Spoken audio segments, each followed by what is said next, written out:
Earlier this morning, he quit his position as the presidential advisor on regional integration and as chancellor of Cooperative College. Let's listen in a little bit to what he had to say.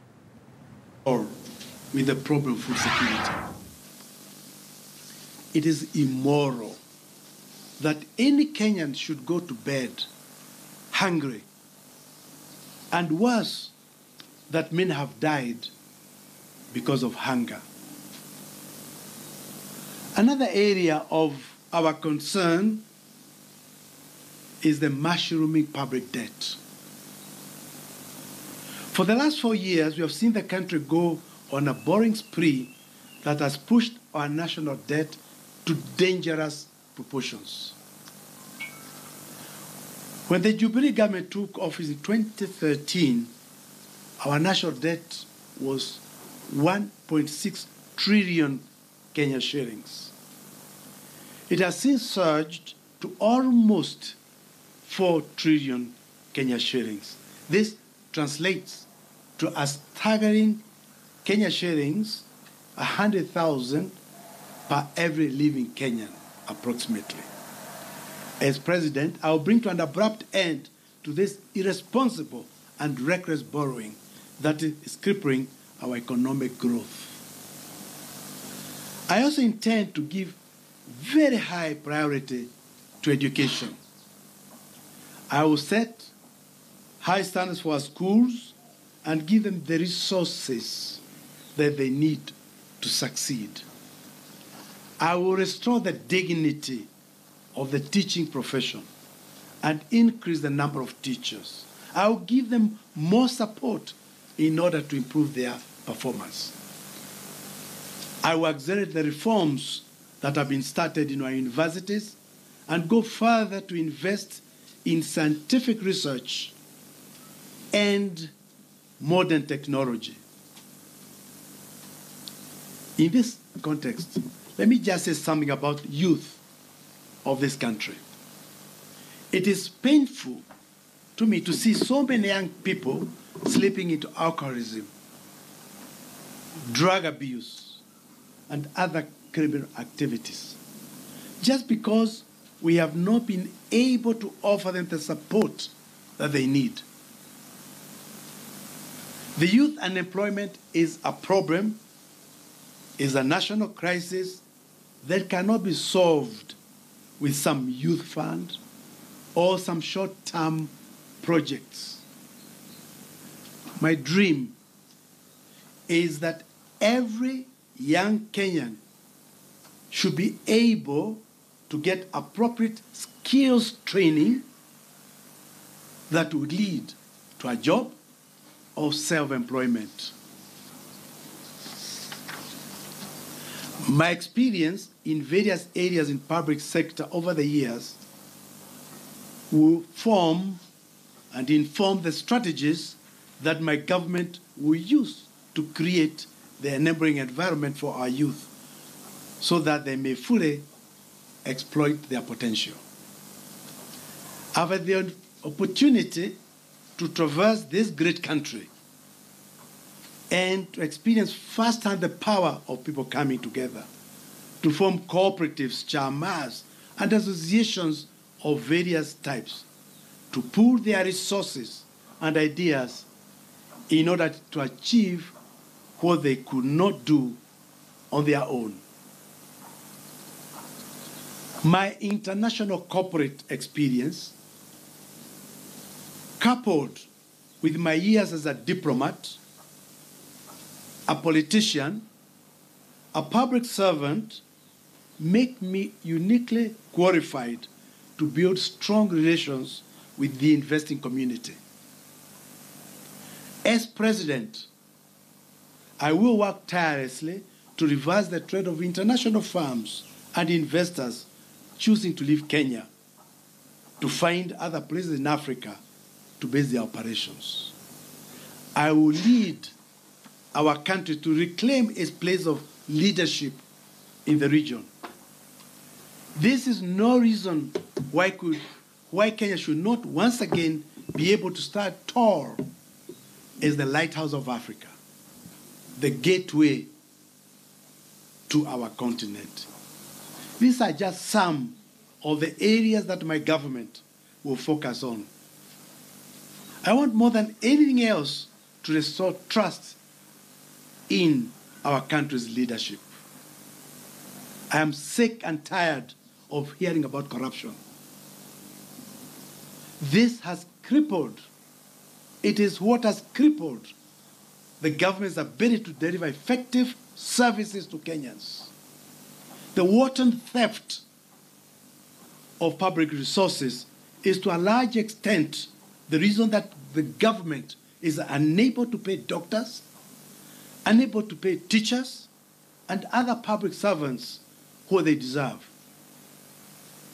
The endless strikes have disrupted learning and health services, leading to otherwise preventable deaths. It is clear to me that the factors that have prevented this country from solving this and other similar challenges are not the absence of sound policies. What has kept us in this vicious circle is simply the failure of leadership. We have too often allowed ourselves to be derailed by our narrow-minded politics and the tendency of our leaders to serve their own interests, often at the expense of ordinary people, Wanjiko. With your support and goodwill, we can bring to an end the looting of government resources. I want to lead the fight against corruption from the front end and make integrity the hallmark of my administration. As head of government, I will not shy away from taking hard decisions. On this call, I'm offering to be a commander-in-chief who will be in charge and not stand by as others make decisions. Yes, I shall consult. Yes, I shall take advice. I'm not going to run a coalition government or a government with two heads. Our constitution does not allow for a provision of a co-president. I also want to say emphatically that the two leading coalitions, the Jubilee Party and the NASA Party, group of parties, are two sides of the same coin. So here's my pledge to you. As Kenya's first independent president, not tied to any party, I will devote myself to building relationships across all party lines with the nation's interests always at the top. I will run the first truly inclusive government since Kenya became an independent country. I pledge to form a government that represents the face of Kenya, and by God's grace, to lead our country to finally break away from the oppressive politics of tribalism. If there's one thing that can be said about me, it is that I am a nationalist whose decisions and actions are guided by values and principles and not by selfish, myopic considerations. I believe that all Kenyan citizens are equal and should therefore be given equal opportunities to progress and to participate in serving our nation without any discrimination. I'm committing to work hand in hand with all our county governments to ensure that devolution works for the benefit of our people. I'll increase the resources to the counties and ensure accountability. In regard to the gender issue, I pledge to go beyond the one-third gender rule that we stipulated in our constitution. and in which I participated in, and aim to have no less than 50% of all senior government appointments filled by women. Fellow Kenyans, I invite you to join me in this journey in realizing our dream of a new Kenya. It is time. I thank you.